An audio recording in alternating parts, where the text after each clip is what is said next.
क्या आप जानते हैं कि भारत में सड़क दुर्घटना से होने वाली मौतों में लगभग 50% तक की कमी लाई जा सकती है अगर गोल्डन आवर में सड़क दुर्घटना के पीड़ित को इलाज मिल जाए। गोल्डन आवर मतलब सड़क दुर्घटना के बाद का 1 घंटे का समय जो बेहद क्रिटिकल होता है। लेकिन इस पीरियड में किसी विक्टिम को इलाज नहीं मिल पाने के सबसे बड़े कारणों में यह है, या तो विक्टिम के पास पैसे नहीं होते हैं या हमारा आपातकालीन चिकित्सा सिस्टम बहुत ज्यादा मजबूत नहीं है। अब इस समस्या का समाधान करने की कोशिश सरकार ने की है। प्रधानमंत्री ने एक स्कीम को मंजूरी प्रदान की है और वो स्कीम है प्रधानमंत्री राहत स्कीम। आज हम इस स्कीम को जानने की कोशिश करेंगे और ये भी देखेंगे कि भारत में सड़क दुर्घटना की स्थिति क्या है, जो बेहद खतरनाक स्थिति को प्रकट करती है।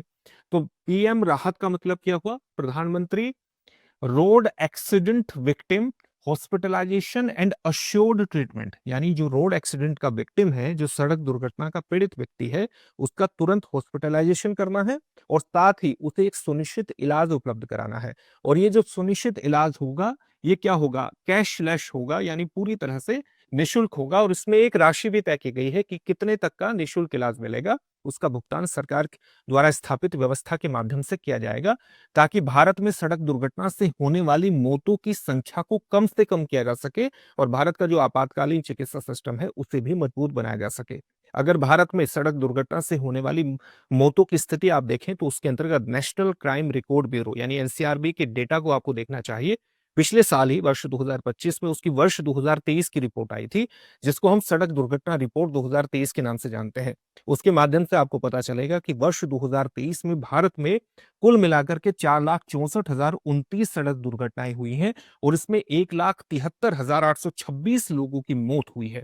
साथ ही ये जो आंकड़ा है ये वर्ष 2022 के आंकड़े से भी अधिक है।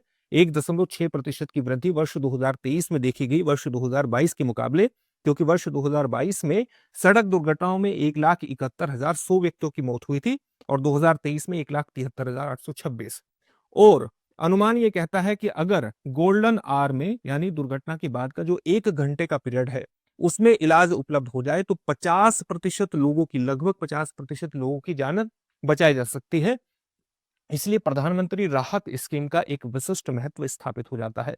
ये स्कीम कितनी सहायता प्रदान करेगी और किस प्रकार से ये सहायता प्रदान की जाएगी, किस तरह की एक्सीडेंट में सहायता प्रदान की जाएगी, उस सभी पर हम चर्चा करेंगे। लेकिन उससे पहले इस बात को विशेष तौर से ध्यान में रखिएगा कि दृष्टि संस्थान ने आपकी जीएस की तैयारी को पूरी तरह से कराने के लिए आप घर बैठकर ही जीएस की तैयारी कर सके, इस बात को सुनिश्चित करने के लिए कोर्स लॉन्च किया है GS studio foundation live online course.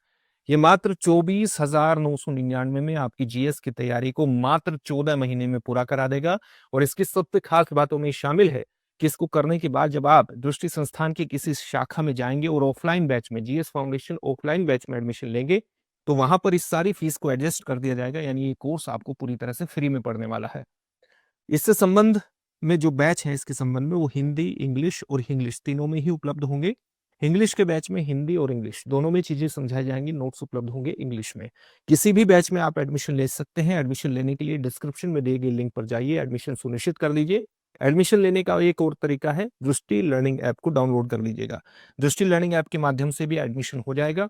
जब एडमिशन ले रहे होंगे तो इस फीस पर आप मैक्सिमम डिस्काउंट प्राप्त कर सकते हैं अगर आप मनीष कोड का इस्तेमाल करते हैं। तो मनीष कोड का इस्तेमाल करिएगा, यहाँ पर आपको मैक्सिमम डिस्काउंट मिलेगा। साथ ही इस फीस को आप ईएमआई पर भी जमा करा सकते हैं। 2 वर्षों तक करंट अफेयर्स की क्लासेस का एक्सेस इसमें रहेगा।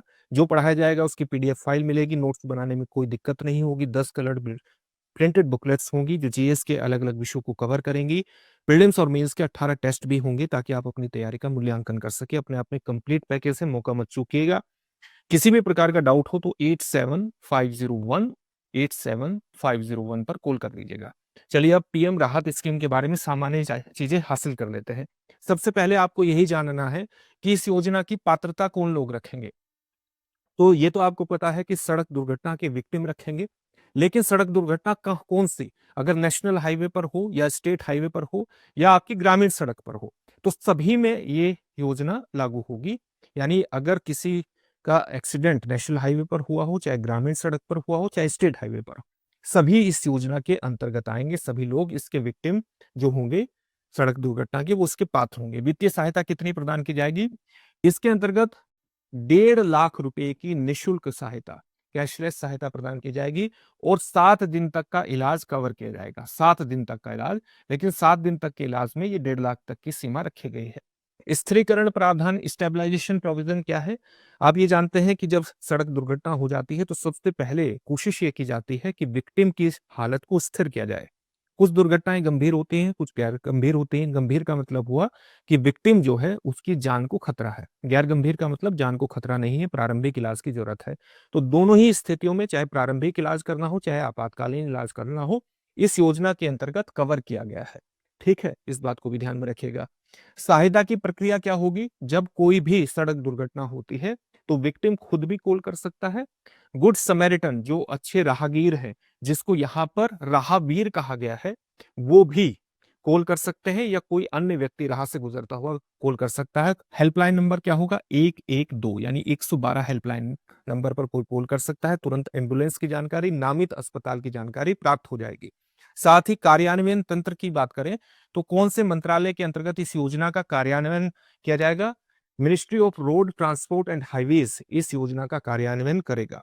डिजिटल एकीकरण की व्यवस्था किस प्रकार से की गई है? आप ये जानते हैं कि ministry of road transport and highway एक व्यवस्था का संचालन करती है, एक पोर्टल का संचालन करती है, जिसको हम ईडार कहते हैं। ईडार क्या है? Electronic detailed accident report. यहां पर पुलिस क्या करती है? यहाँ पर पुलिस जहां पर भी कोई दुर्घटना हुई है, उस दुर्घटना का स्थान, उस दुर्घटना का समय, उस दुर्घटना में कौन सा वाहन शामिल है, उस दुर्घटना का पीड़ित कौन है, ये सारी जानकारी यहाँ पर डिजिटली संग्रहित कर देती है। साथ ही एक और सिस्टम है जिसको हम ट्रांजैक्शन मैनेजमेंट सिस्टम कहते हैं, 2.0, इसका दूसरा चरण। इसका संचालन कौन करता है? National health agency, national health authority के द्वारा इसका संचालन किया जाता है। ये क्या करता है? किस अस्पताल में जो इलाज हुआ है, इलाज के साथ साथ उसका जो बिल आया है, जो उसका क्लेम है, जो भुगतान है, भुगतान की प्रक्रिया है, उसको यहाँ डिजिटली संग्रहित कर दिया जाता है टीएमएस सिस्टम पर, ताकि जो पूरी प्रक्रिया है उसको डिजिटली संचालित करके जहां पर भी भुगतान अस्पताल को करना, अस्पताल को भुगतान कौन करेगा? 1.5 लाख तक का सरकार करेगी। तो सरकार का पूरा वेरिफिकेशन भी होना चाहिए, और उस वेरिफिकेशन के लिए जरूरी है कि पुलिस प्रमाणीकरण भी हो। पुलिस प्रमाणीकरण जरूरी क्यों है? ताकि इस बात की स्पष्टता तय हो सके कि जो दुर्घटना हुई है वो वास्तव में सड़क दुर्घटना है। तो सड़क दुर्घटना का जांच कौन करेगा? प्रमाणीकरण कौन करेगा? वेरिफिकेशन कौन करेगा? पुलिस करेगी, और उसके लिए एक समय सीमा भी है।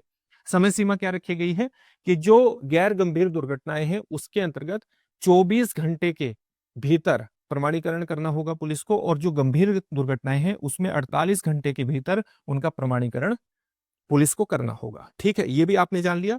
वित्तीय प्रबंधन इसमें किस प्रकार से है? जैसे भुगतान कहां से किया जाएगा? तो भुगतान के लिए आप जानते हैं कि जो मोटर व्हीकल एक्सीडेंट फंड है, जो सरकार का एक विशिष्ट फंड है आप कह सकते हैं, तो उसके माध्यम से भुगतान किया जाएगा। अब भुगतान करने में भी दो चीजें हैं, एक तो सड़क दुर्घटना बीमाकृत वाहन की हो और एक गैर बीमाकृत वाहन की हो। अगर दुर्घटना में बीमाकृत वाहन शामिल है तो भुगतान जो बीमा कवर करने वाली कंपनियां हैं उनका पहले से मोटर व्हीकल एक्सीडेंट फंड में योगदान रहता है, तो यहां से इसको भुगतान कर दिया जाएगा। और गैर बीमा वाहन से दुर्घटना हुई है या हिट एंड रन मामला है, उसमें सरकार का जो बजट एलोकेशन है वहां से भुगतान की व्यवस्था की जाएगी। अगर दावा निपटान यानी जो क्लेम सेटलमेंट है वो किस प्रकार से किया जाएगा? तो अगर कोई अस्पताल ये कहता है कि किसी चीज का या किसी विक्टिम का हमने इलाज किया है, वो क्लेम कर रहा है, तो उसकी एजेंसी, उसका जांच जो है वो स्टेट हेल्थ एजेंसी उसकी जांच करेगी, और वही उसको स्वीकृति भी प्रदान करेगी, और स्वीकृति मिलते ही 10 दिन के भीतर अस्पताल को भुगतान भी कर दिया जाएगा, ताकि अस्पताल अश्योर्ड रहे कि वो जिसका इलाज कर रहा है उसके लिए उसको भुगतान भी हो जाएगा। तो इस पूरी व्यवस्था को इस तरह से डिजिटलाइज किया गया है ताकि जो विक्टिम है उसकी जान बचाई जा सके, और उसकी जान बचाने में इलाज जो है वो बाधा न बन सके। तो यही है पीएम राहत स्कीम। अब इससे जुड़े हुए एक प्रश्न को देख लेते हैं। निम्नलिखित कथनों पर विचार कीजिए। पहला कथन है, पीएम राहत योजना के तहत अधिकतम 1,50,000 राशि तक का कैशलेस उपचार मिलेगा। और दूसरा कथन है, योजना के तहत उपचार की अधिकतम अवधि 7 दिन है। उपरोक्त में से कौन सा ऐसे कथन सही है या है? आपके सामने ऑप्शंस हैं, केवल एक, केवल दो, एक, दो, दो, एक और दो, दोनों, न तो एक और नहीं दो। इस प्रश्न का उत्तर कमेंट बॉक्स में कमेंट करके जरूर दीजिएगा। साथ ही अगर आपको हमारी वीडियो अच्छी लगती है तो उसको लाइक जरूर कीजिए, अपने दोस्तों के साथ शेयर कीजिए, हमारे चैनल को सब्सक्राइब जरूर करिएगा, क्योंकि आपका सब्सक्रिप्शन हमारे लिए बहुत बड़ी प्रेरणा का स्रोत होता है। धन्यवाद। अब एग्जाम की तैयारी को और बेहतर करने के लिए हमारे चैनल को लाइक, शेयर और सब्सक्राइब करना ना भूलें।